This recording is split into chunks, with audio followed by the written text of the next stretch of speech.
اس کی جان نہ لے سکا۔ جب شیطان خدا کے حکم سے ادھر ادھر نہیں ہو سکتا تو پھر وہ خدا کے مقابلے کی چوٹ کا کیسے بن گیا؟ وہ نافرمان ہے، اور خدا نافرمانوں سے بھی اپنا کام لینا جانتا ہے۔ وہ کیسے؟ جو جتنے نافرمان ہیں وہ قانوناً شیطان کے حوالے کیے جاتے ہیں۔ سدوم اور امورا کا شور خدا کے کانوں تک پہنچا۔ خدا نے خود کہا کہ سدوم اور امورا کا شور میرے کانوں تک پہنچا۔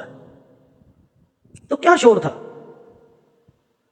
بدرو میں شیطان شور مچا رہا تھا کہ یہ اتنے بدکار ہیں، یہ ہمارے ہیں، ہمیں دے دیے جائیں۔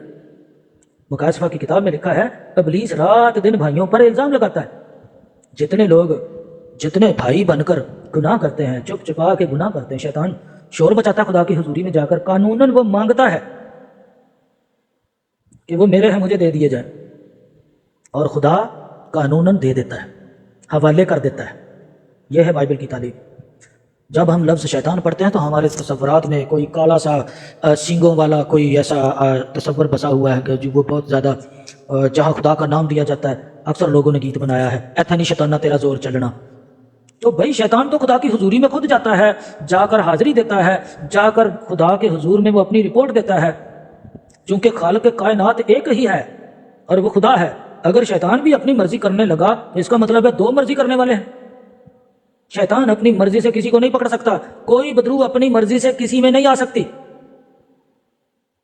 جب کوئی گناہ کرتا ہے، نافرمانی کرتا ہے، ناپاکی میں رہتا ہے، اور بدرویں خدا کی حضوری میں جا کر شور مچاتی ہیں، اور قانوناً خدا ان کو ناپسندیدہ عقل کے حوالے کر دیتا ہے، شیطان کے حوالے کر دیتا ہے، بدروؤں کے حوالے کر دیتا ہے۔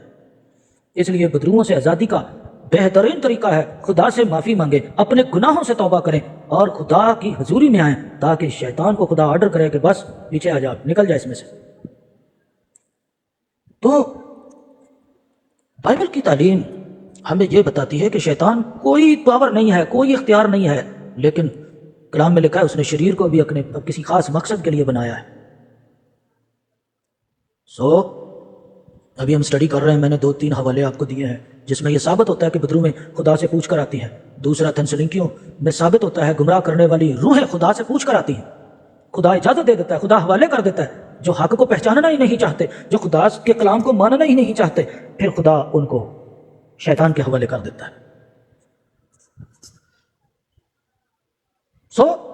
شیطان خدا کی مرضی کے علاوہ کچھ بھی نہیں کر سکتا، اور نہ ہی اس کی اتنی ہمت ہے۔ شیطان اتنا ہی کر سکتا ہے جتنا اس کو اجازت ملتی ہے۔ اس لیے اسے خدا کے مقابلے کی حیثیت دینا خداوند باری تعالیٰ کی توہین کرنے کے مترادف ہے۔ کبھی بھی شیطان کو خدا کے مد مقابل نہ مانے۔ جن لوگوں کو نہیں پتا وہ بڑے فخر سے کہہ رہے ہوتے ہیں بس جی شیطان بھی بڑی پاور رکھتا، شیطان نے پھڑ لیا منو، شیطان نے ایسا کر لیا منو۔ شیطان آپ کو کبھی بھی اپنی مرضی سے نہیں پکڑ سکتا، وہ خدا سے اجازت لیتا ہے۔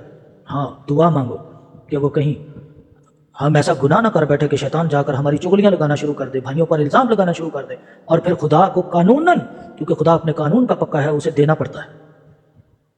لوکا کی انجیل 22واں باب 31 سے 32 2 آیتیں پڑھ رہا ہوں، جس میں ہمیں یہ ملتا ہے یسوع مسیح نے فرمایا شمعون شمعون دیکھ، شیطان نے تم لوگوں کو مانگ لیا۔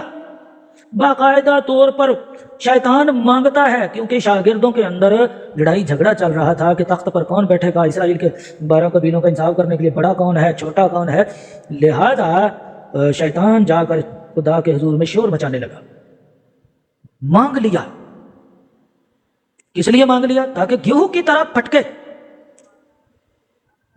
لیکن میں نے تیرے لیے دعا کی تاکہ تیرا ایمان جاتا نہ رہے۔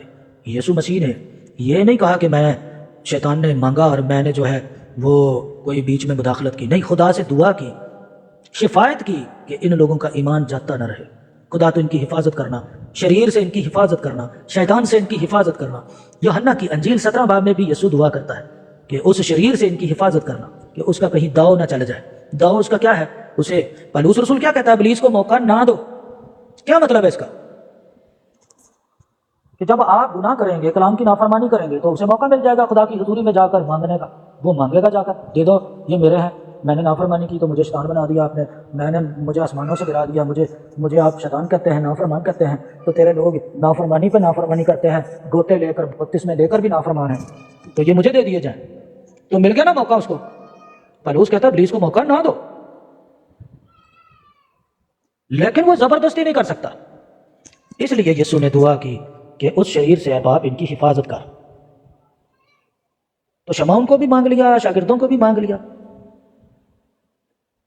یہاں بھی یسوع مسیح نے خدا باپ سے دعا کی کہ تو ان کی حفاظت کر اور ان کا ایمان نہ جاتا رہے.